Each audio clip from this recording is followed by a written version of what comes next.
Dallas Bishop T.D. Jake is finally speaking out about the rumors of him being seen at Diddy's parties, and he's allegedly suing everyone that has tried to expose him after Jay-Z and Beyonce. T.D. Jakes is the third person to try and silence victims of Diddy sexual abuse. What was T.D. Jakes doing at Diddy's parties?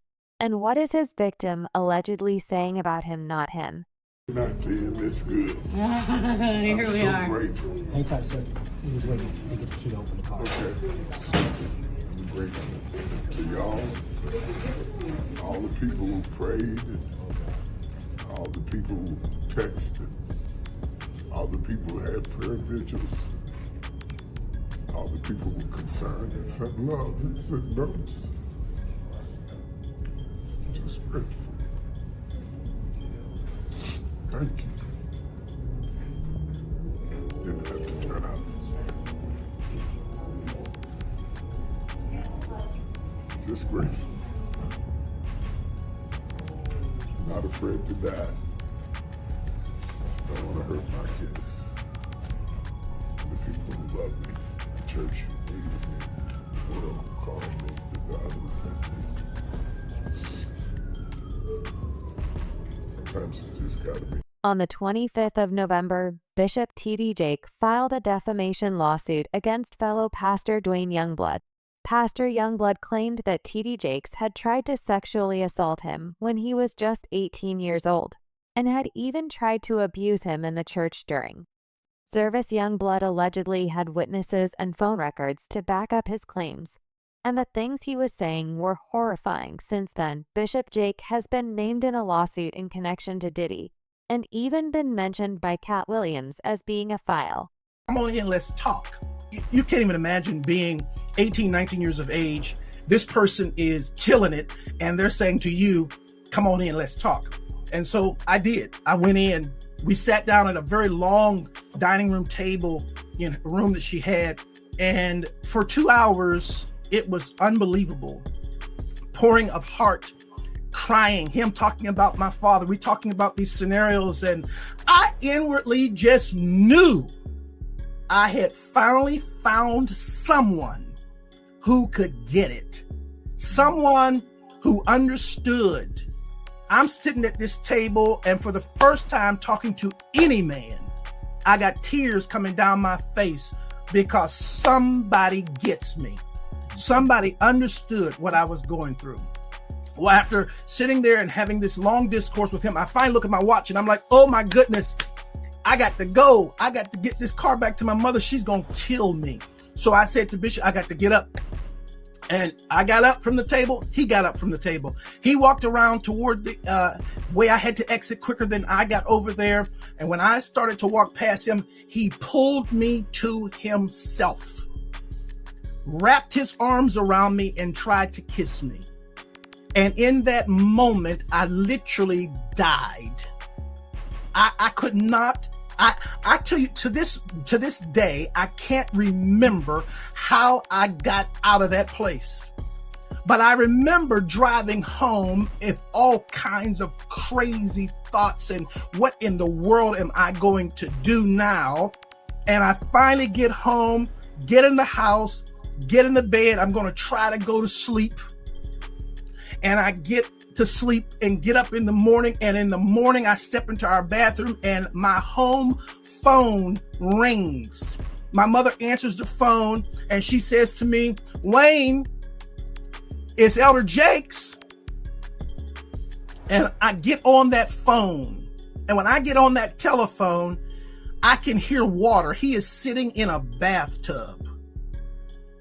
And in that thing, he says to me, without any hesitation, there's 3 things I need you to do. The first one is, when I come to Pittsburgh, you're going to be the only person I sleep with. The second one is, you can't sleep with anybody else because I don't want to give my wife anything. And thirdly, I will take care of you the rest of your life.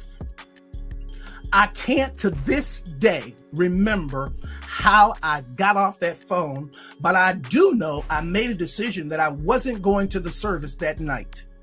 And eventually I told my mother, I'm not going to go to a service tonight. She says, no, no, no. You know, we got a rule in this house. If we go, you go. I never told her what he had done. I went to church, and the most humiliating thing imaginable happened that night at church. Bishop Jakes, getting up to preach, speaks into that microphone. I'm going to ask young minister Youngblood to read for me. And after all of that drama of the last 24 hours, I had to read before T.D. Jakes was first mentioned as an accomplice on Diddy in Lil Rod's lawsuit, where Lil Rod claimed that Diddy was allegedly using T.D. Jake's religious influence to improve his image. Allegedly, T.D. Jake helped Diddy get access to new victims and was using his position as leader of the Potter's House to rehabilitate Diddy's image. T.D. Jakes has so far denied any wrongdoing, but he has also been quiet about being at Diddy's parties. World-renowned Dallas pastor T.D. Jakes is named in a federal lawsuit against musician Sean Diddy Combs. It's filed by a producer that worked with Combs. It discusses how the singer planned to leverage his relationship with the bishop to soften the impact on his public image of Casey Ventura's lawsuit. Ventura is a former girlfriend of Combs who filed her own lawsuit in November alleging abuse, violence, and sex trafficking. Meanwhile, Combs' lawyer is criticizing the raids at two of the hip-hop mogul's homes in a federal sex trafficking investigation.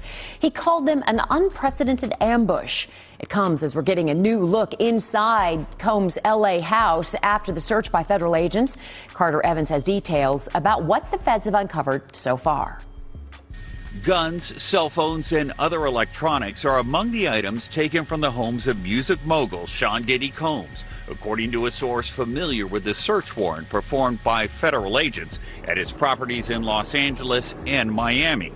TMZ says this video shows the aftermath of the raid inside Combs' LA mansion. Drawers empty, documents scattered, and safes opened and searched. Hours after the raid started, Combs was seen walking around the Miami Opa-locka airport, according to TMZ, which also obtained this video. Later, at the same airport, authorities arrested Combs' associate, Brendan Paul, and charged him with drug possession. In a civil suit filed against Combs by former music producer Rodney Jones, Paul was accused of being a drug and gun mule who allegedly aided Combs in sex trafficking. Yesterday, Diddy's lawyer called the law enforcement action nothing more than a witch hunt based on meritless accusations made in civil lawsuits. Could this federal investigation have come out of these private lawsuits? Oh, absolutely. If it involves sex trafficking, or drugs, or weapons, or other illegal behavior. Lori Levinson is a former federal prosecutor. They've decided this is worth a lot of resources across the country. So once they've done these searches, they have evidence to follow up on. And if they've got it, they'll move on it. We still here, you're rocking with the best. Even though Combs has not been publicly named as a target of the investigation, he says he's now prepared to fight to clear his name. Interestingly, however, there are several witnesses that claim to have seen T.D. Jakes at Diddy's all-white parties and freak-offs. Gandil was one of these people. And allegedly, he saw T.D. Jakes too, and couldn't understand why a religious figure like him would be close to Diddy. Gandil had previously hinted about pastors being connected to Diddy, and how these wolves are really dressed in sheep's clothing. People know how certain people act after one drink. 2 drinks. And if those girls was drinking out those bottles that he said Diddy laced, and he could show on camera, and he could show that some people had passed out, or some people were acting a certain way after they had those drinks, he won his case on that one. When you was around Diddy, was he doing drugs, like party drugs, like ecstasy and stuff like that? Diddy wasn't the dude he is today when I was around him. You understand? He had just started, when I was about to leave, he had just started with because he never smoked weed, he never smoked cigarettes, I never seen him do cocaine or none of that shit. You understand? He would have it for people to do it. You understand? It's certain certain of his girls liked to do it, and he would make sure it would be there. But he wasn't the one that did it. Diddy didn't start getting hooked on drugs until he got hooked on those painkillers. After he got hooked on those painkillers, he started drinking more, because he wouldn't even drink hard liquor. He was only drinking champagne, Don P or Cristal. He was not drinking hard liquor then. Yeah, that's real talk, man. And he also claims that, Diddy, he was using T.D. Jakes to fix his image. You believe that? Well, we saw that to be true anyway. That's what he was trying to do all that time. That's why T.D. Jakes was there, to try to fix his image. Ain't no money like church money. Diddy has a billion dual business empire, and his public image is the one thing that he cares about the most.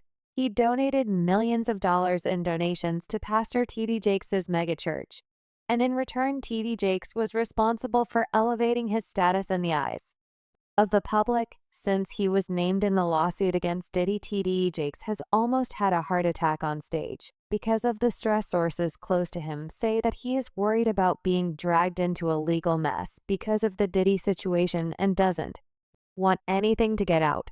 So I want to get right into it, man. How you feel about these rumors surrounding, Diddy and T.D. Jakes? Man, what I think about it is this, when I grew up in the church, the sinners was not supposed to have the same atmosphere with the saints. You have to be able to separate the two. So I'm looking at him as a saint going to a party that ain't nothing but sin, drinking, maybe fornication, man on man, woman on woman, he on she. But maybe he'd have to lay some hands on somebody. Maybe he'd have to save some souls. I know he got a contract with Revolt, so I'm just like, it's just real strange that he would be found at any kind of Diddy party or any kind of place with Diddy unless it's in a business atmosphere. So now what he's doing is he's making, man, he making the Christians look real bad right about now. And you've been to these parties, right? Oh yeah, I was there when he was doing the white parties in the Hamptons and the whole 9 yards. So I know what goes on at the parties. If, they probably got a little bit more freakier, as time went on, because they got to the point whereas that they didn't even care. It used to be secretly, where people used to go to, separate rooms and different rooms, and they wasn't doing that out in the public, but now they don't care. Men kissing men and all this other, that's just crazy. So why do you think he was going to these parties? I think that he's going to the Diddy parties, bruh. If he's going, well, we know he's going to the Diddy parties, and I know that it's, I know what usually happens at the Diddy party, or what we told us happened at the Diddy parties. Maybe he need to see it for himself, man. Maybe he need to go there and really be involved in some things that could help save some individuals while they going to those parties. Or maybe he just going to, man, it's hard to even talk about. Why would you find a religious man, when you know that the saints supposed to separate themselves from the sinners, and why would a religious man like himself be at a party which ain't nothing but sin that's going on, bro? Whether it's drinking, maybe fornicating, maybe, like I said, men on men, women on women. It's hard to put in perspective unless he's involving himself what is actually going on at the parties. It's hard, brother.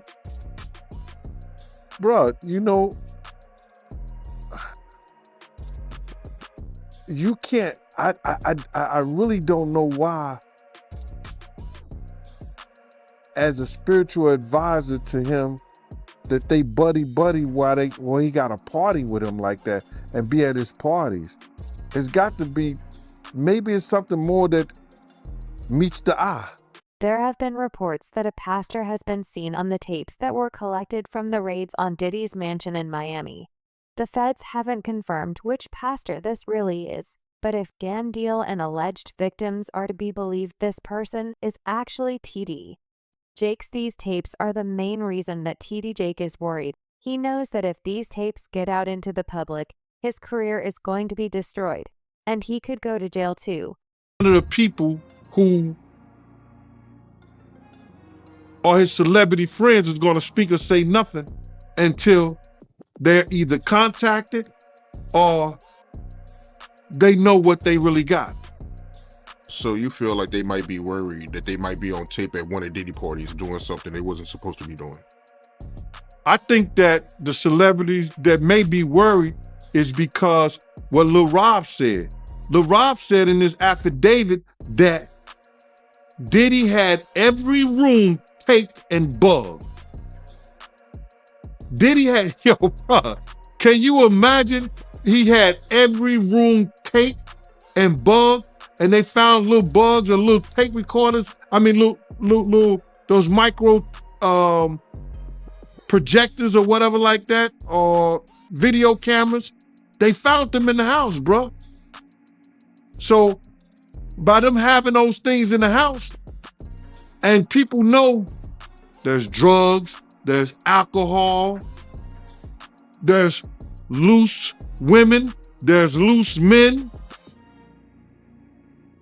woman on woman, man on man,